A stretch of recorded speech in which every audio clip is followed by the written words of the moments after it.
This is Jackets Debrief, a show about the Columbus Blue Jackets, the National Hockey League, and part of the Hockey Podcast Network.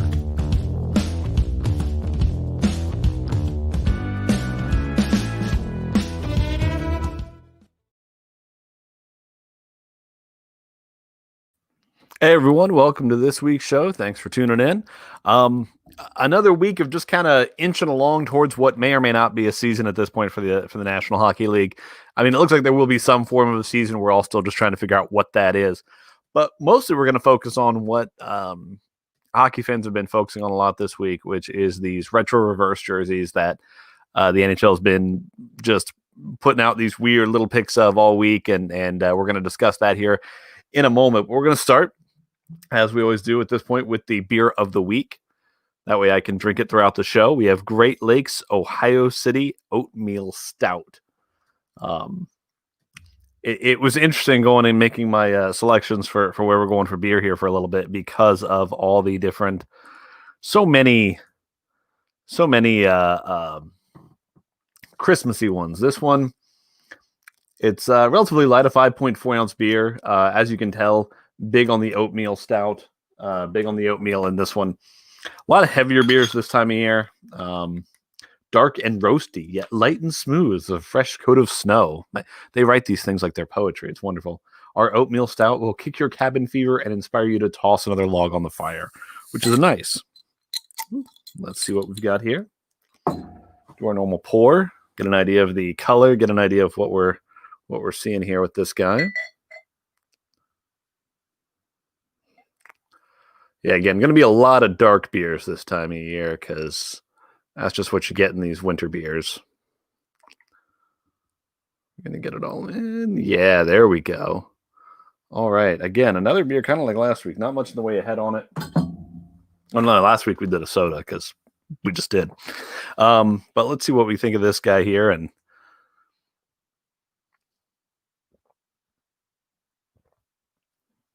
oh, that's nice. That's a very nice winter beer. A little more carbonated than I thought it would be right off the bat with it, so that's good. Highly enjoy that. You get that touch of bitterness in the back of your tongue, which is good. I wouldn't say you necessarily taste oatmeal, but again, oatmeal doesn't taste like a whole lot of anything, but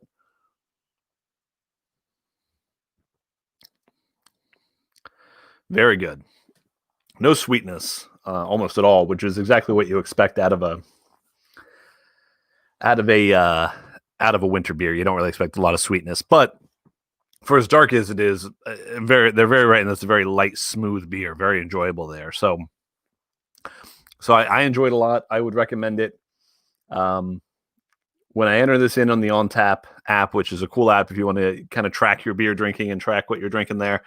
I think I'm going to go 4 out of 5 on this, maybe 4.5. It's really good for a winter beer. Again, very good for that. So if you're out looking for something and want something that's a nice, easy drinking beer, but a nice winter beer, not light stuff, the Great Lakes Ohio City Oatmeal Stout's very good. All right. So we're going to have a quick word from another show here with us on the Hockey Podcast Network, and then we'll bring on our guest to discuss the incredibleness that will be the reverse retro jerseys, or at least hopefully incredible jerseys. What's up, everybody? This is Brendan. This is Taylor. And we are Straight Up Sabres, covering the Buffalo Sabres for the Hockey Podcast Network. That's right. You can hear us every Monday and Thursday on Hockey Podcast Network. You can follow us on Twitter at Straight Sabres or follow us on Facebook at Straight Up Sabres. We are very excited to bring you all of the latest coverage of what is surprisingly seeming to be a pretty exciting Sabres season ahead. That's right. The Rasmus Ristolainen breakout season is here. You can only hear it every Monday and Thursday, the Hockey Podcast Network and Buffalo Fanatics, wherever you get your podcasts. And welcome everyone to the show, Mr. Justin Brolley. He is, you can find him on Twitter at jbrolley_design. He writes for Jersey Nerds, which is where I first found him because he did a really good piece this week before we started getting all of the drops about what these jerseys may look like. How are you doing today there, sir? Doing well. It's been a very busy weekend, but I'm happy to end it on a high note for sure. Well, that's good. Yeah, hopefully it's weekends can get weird when they're not restful on that. But yeah, this will be. I'm hoping. I've been looking forward to this. Just talking jerseys and uniforms here, and now you dropped your article obviously before when all we knew was what Adidas had dropped as far as this little video kind of showing us the general colors. Is this something that I know this all kind of first started when we had there was that reveal of the a leaked image of it. I think it was a Penguins jersey and a Flyers jersey. I mean, this seems exciting to me as someone who likes hockey. How do you feel about it? Yeah, I mean, obviously, I work for a blog called The Jersey Nerds, so it's a big passion of mine. I think I have over 30 jerseys sitting in my closet 10 feet from here. So getting new jerseys is always exciting. To be quite honest, I was kind of frustrated with the idea when we first heard about it. We had a interview with Matt McElroy, who's one of the designers for the Vegas Golden Knights, about I think a month ago now, and he kind of hinted at it to us off the record. And obviously that was about the same time as the leaks. And my thought was, we're bringing back jerseys that already existed, and there were color choices and decisions that were made on the original jerseys, and now we're just throwing colors in a different order. So initially I was a bit pessimistic, I would say, and my outlook was these jerseys are going to be likely worse at best, as good as the jerseys they replace. So my head was if we're gonna do throwbacks, why don't we just do throwbacks? But seeing the teasers that have come out, both from Adidas, the initial just, these are the colors, and try to guess the teams, try to guess the years, which is obviously what we did with our article. But seeing the teasers and seeing the amount of color that these inject into the league, my opinion has totally turned around. And I think we'll find out tomorrow, what the actual design of all these is. But, everything points to, whether it's successful, it's certainly going to be interesting either way.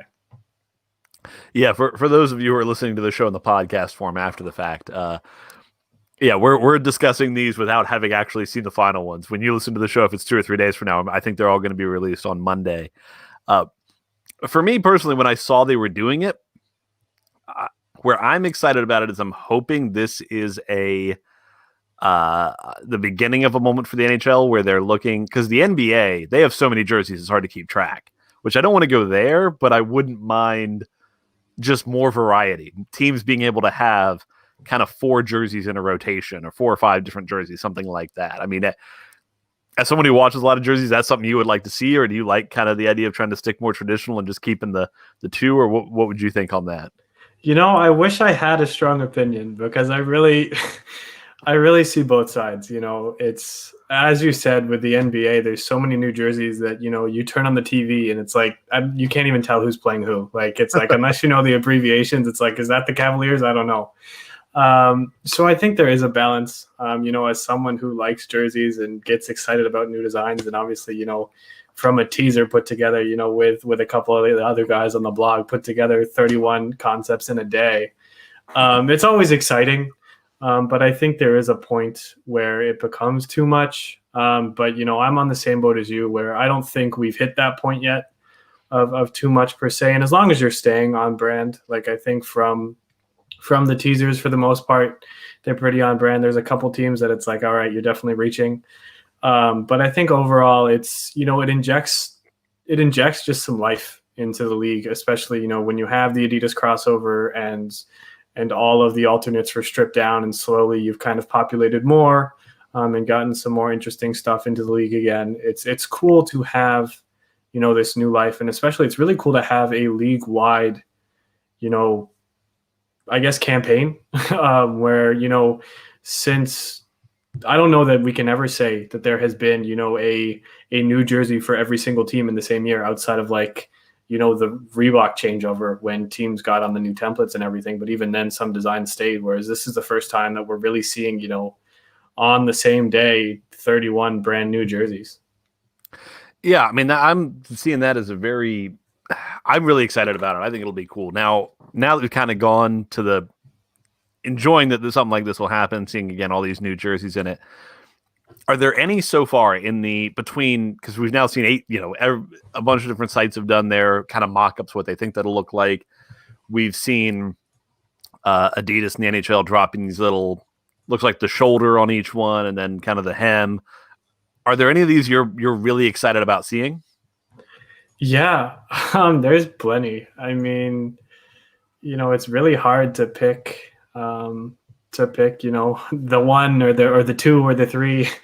I think there's a lot of cool things coming back. I think, the Wild Wing is something that is hideous but also gorgeous, with what the Ducks are likely to bring back, and it's something that in design circles definitely polarizes. The same thing with what looks to be the return of the landscape jersey for the Coyotes, and that's something that's just so out there.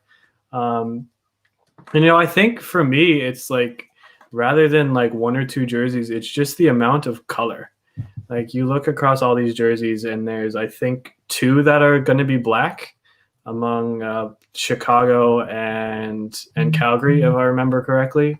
And that's really exciting. Like, in a league that has a lot of black, a lot of navy, I think it's cool to have, this influx of color. Like I said, I think there's some teams where they're not really doing enough here, at least from what it seems like from the teasers. But I think there's a lot of really cool callbacks. The star template jersey that, I grew up in Texas, in Dallas, actually. So I know plenty of people have been clamoring for that for the past 20 years since it left.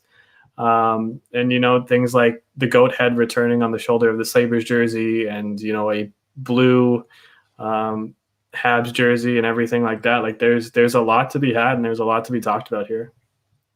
Are there any of these that you're kind of not looking forward to, or that you're looking forward to in more of like the train wreck kind of thing where you can't look away? Any that you're not real sure of from what we've seen in these teaser images? Yeah, for sure. Unfortunately, there are. When you have 31 jerseys, it's hard for all of them to be a hit.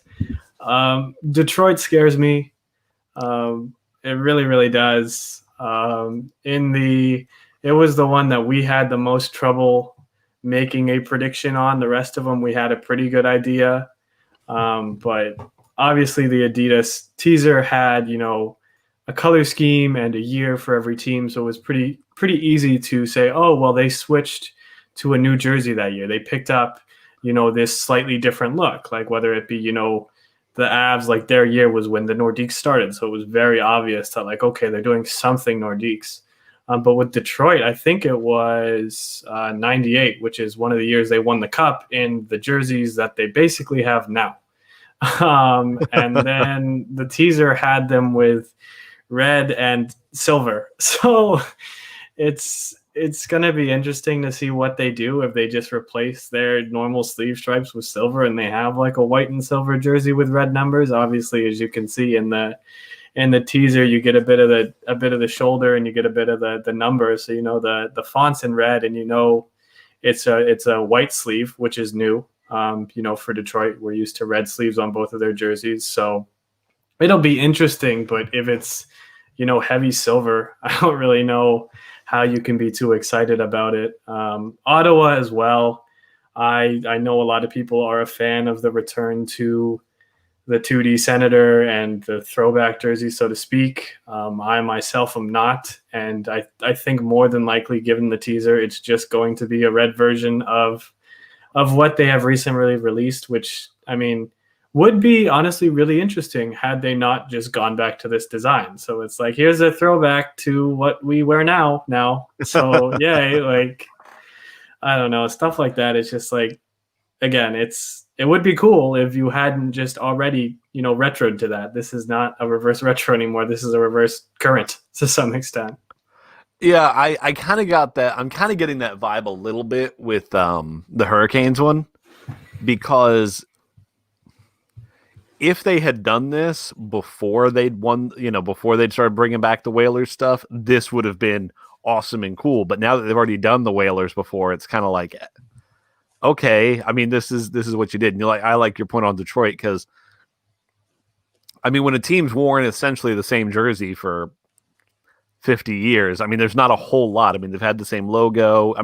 It's a timeless look. It's good for a reason, but at the same time, when you're doing something like this, I mean, you almost want to see them do something really crazy with it. 'Cause I think for like 2 years before they were the Red Wings, they had some other name. Maybe do something really goofy and go with they were something the like Cougars that. back in the day, and I was thinking they might, honestly, until the year teaser came out, and it was like, all right, it's the jerseys we have. All right, cool. Right. I mean, what would have been like they could have like the Canadians going blue. That makes a bit of sense because I think their fans will really like it. The coolness that would have existed if it had been a Maroons jersey would have just, I think, again, it wasn't the same team, obviously, so I'm not sure how well that would have worked. But I think Quebec fans or Montreal fans would have liked it quite a bit. Yeah, I mean, Minnesota's doing that arguably. Colorado, even Carolina, you all could argue are not throwing back to even themselves.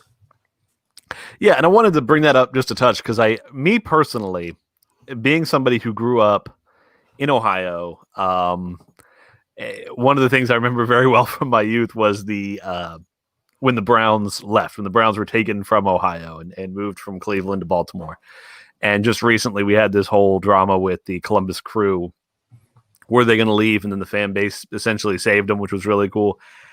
And then when I see the one that really sticks out to me is the Avalanche one, because it's not as if, Quebec City has gotten a team in the intermediary here or anything.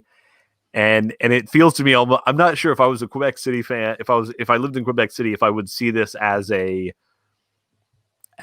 some kind of insult, or if a bunch of Quebec City fans have followed the Avalanche to Colorado and are still fans and are excited to see kind of their heritage thrown in part of it. I don't know. Some of these are very interesting to me.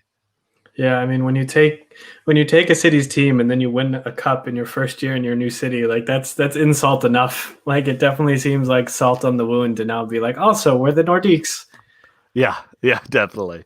Now, again, we're a Blue Jackets themed podcast, so it would be an oversight of mine to not ask you what you think of the Blue Jackets reverse retro. At least at this point, it almost seems like we know what it's going to look like. I don't think there's a lot of mystery left in it.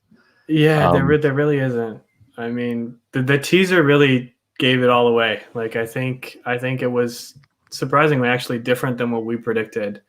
In our story, I think we had the logo the yoke as navy and the cuff as white. So we kind of had inverted of what they're actually showing here. But I think that really checks the box, and obviously you can see the hem stripe in it too. So it's really what it is, and I think it's good. Like, I think, personally, I am not the biggest fan of the Blue Jackets branding across the board in terms of jersey sets. So I think it's good to breathe some life into it. Honestly, on our last Jersey Nerds podcast, I brought up the opinion that perhaps the old CBJ stick logo is as good, if not better, than the current Blue Jackets logo, which I got copious amounts of hate for, but that is what it is.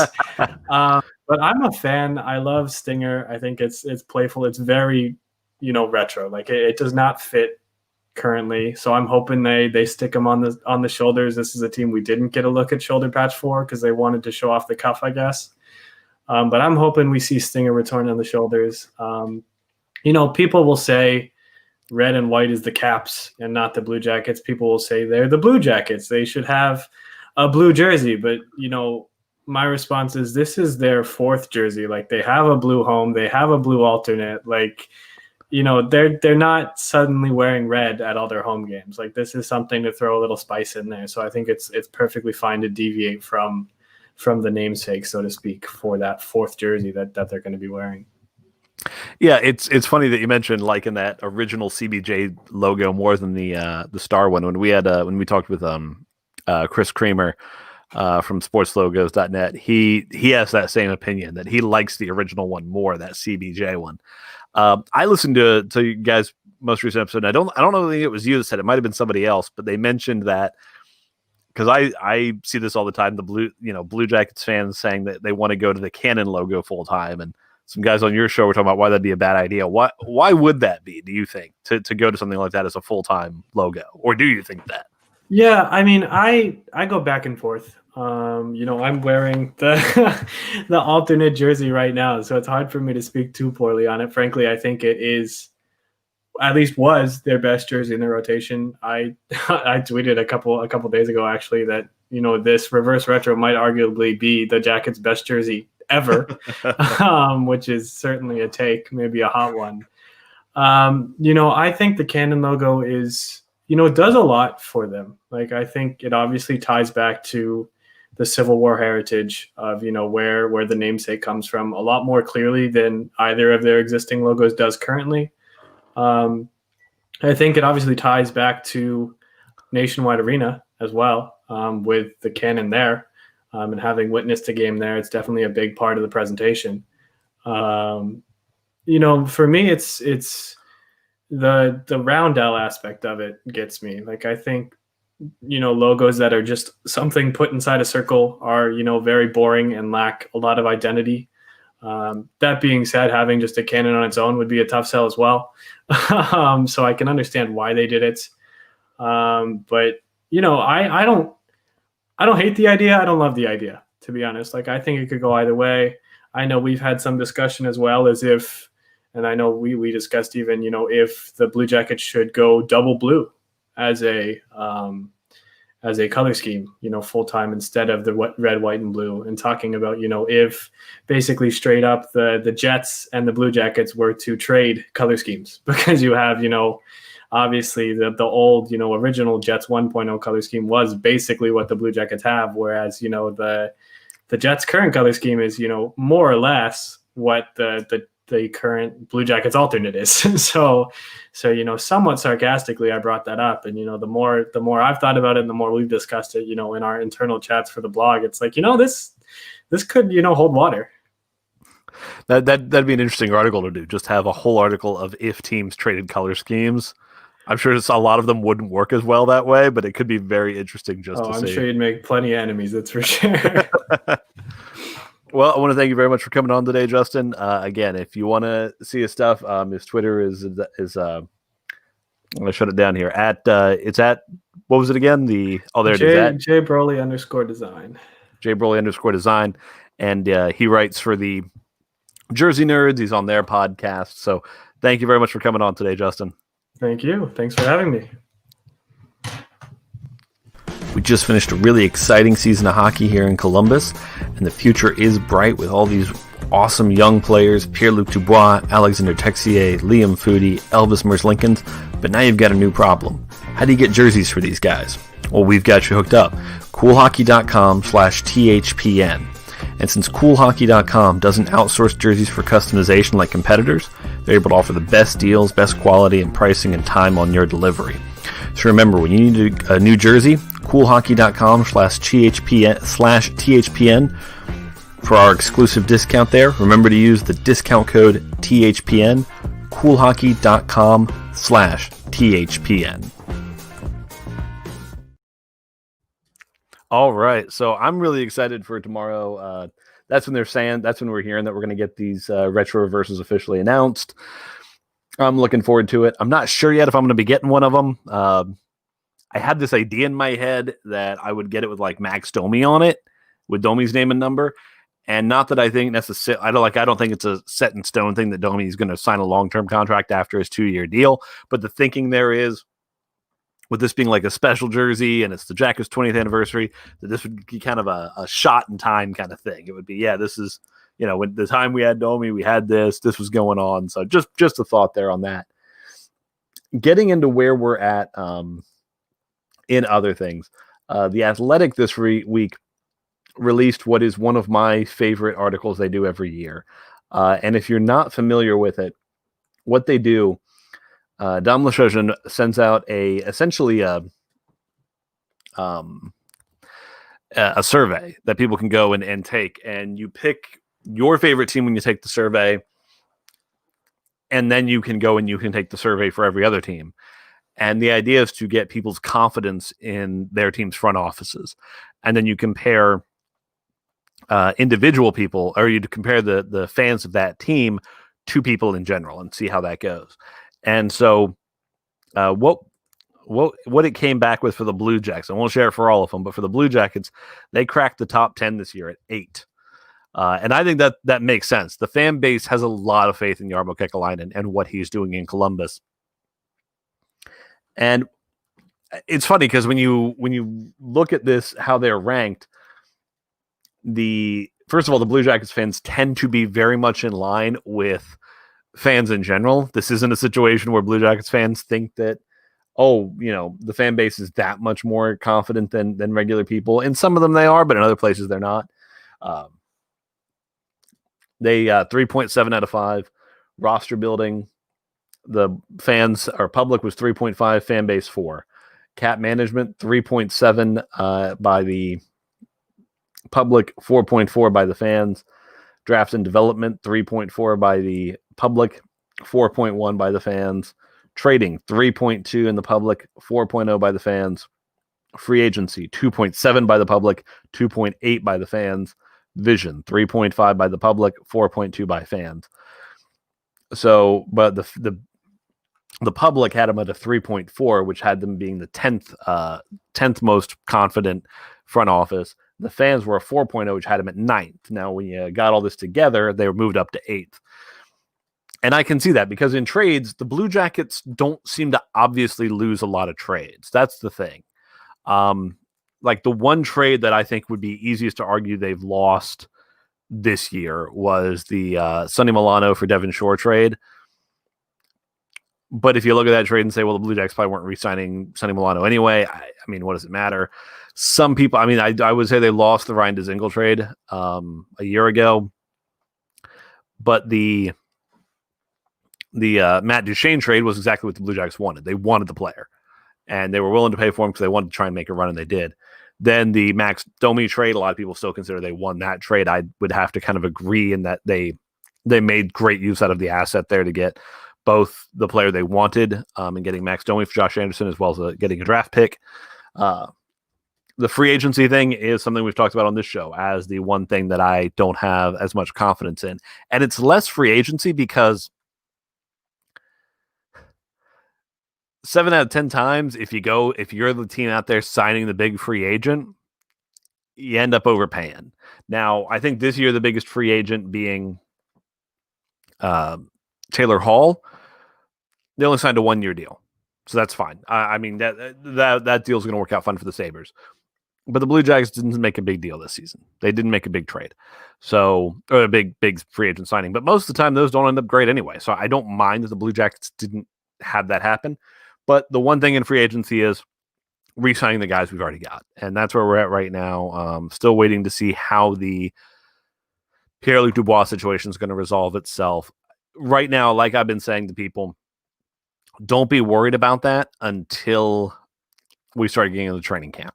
If Pierre-Luc Dubois starts missing training camp, then I'm going to have a concern. Now, apparently Dubois has been spending a lot of time in Columbus, so I'm not too worried about where we're at right now. I think both sides are just taking every bit of leverage they can and taking all the time they've got because that's what we have right now is time. When you've got time, take it because there's no reason to just rush and try and finish something before you need to when you're making a deal, when you're doing anything like that. So that's my viewpoint on it. I'm pretty confident in where this team's going. I like what Jarmo Kekalainen's doing quite a bit. So that's where I agree. I like to see that the kind of the NHL fans in general are starting to see what we are in Columbus as far as how good Jarmo Kekalainen is. Last thing I want to talk about on this week's show is where we stand with next season. We don't know when it's happening. Everything still seems like they want to push to it happening January 1st. I don't know how that's going to go. It almost seems to be a certainty now that we're going to be seeing a Canadian division. And we're hearing a lot of shortened season, 56 to 60 some games. I know the NHL said they wanted to do an 82-game season. I think the viewpoint at this point has become, let's have a shortened season this year, and then the next season, hopefully we've got the vaccine to everybody at that point and everything else, and we can the next season can be a full, real season. And I think that's going to be the goal here. So I'm looking forward to it. I'm looking forward to seeing what happens. I feel like it's the kind of thing where any day we're just going to get a drop. This is what's happening. This is kind of what's been decided. Or that, I mean, not just that, because there's got to be board of governors meetings and NHLPA meetings and all that stuff. But I get the feeling that one day we're going to get a drop from from one of the hockey insiders that's going to say there's a lot of momentum around idea X. And maybe that's, 60 game season starting January 10th and ending on this date. And, we'll have the Canadian division and baseball series style travel. And if you're not familiar with what that is, it's the idea that, the Blue Jackets, they play the Penguins, say they're going to play the Penguins 3 times. And it would be, or say they're going to play the Penguins 4 times, 2 at Nationwide, 2 in Pittsburgh. When the Blue Jackets go to Pittsburgh, they just play both games in either back-to-back days or, Wednesday and then Thursday and then, Wednesday and then day off on Thursday and then Friday, that sort of thing. So that's where I think we're going to see things go. But that could happen. My guess is, though, we'll get a drop at that. Honestly, expect to hear something, I'd say, shortly after Thanksgiving, because if they're going to do January 1st, that means training camps have to happen by middle of December, which means people have to be able to travel and get where they need to get. So that would be my take on it at this point. So I would say around Thanksgiving, right around the end of November, we're going to have clarity on if it's happening January 1st. Now, if by the end of November nothing's been decided, my guess is it won't be January 1st. So that's where we stand with it here. But I do want to thank you all for tuning in today, for listening to the podcast. If you're doing the podcast style or watching on YouTube or doing any of that stuff, thank you very much for listening here, and go Jackets. Please subscribe to the show, follow us on Twitter @JacketsDebrief, and thank you for listening.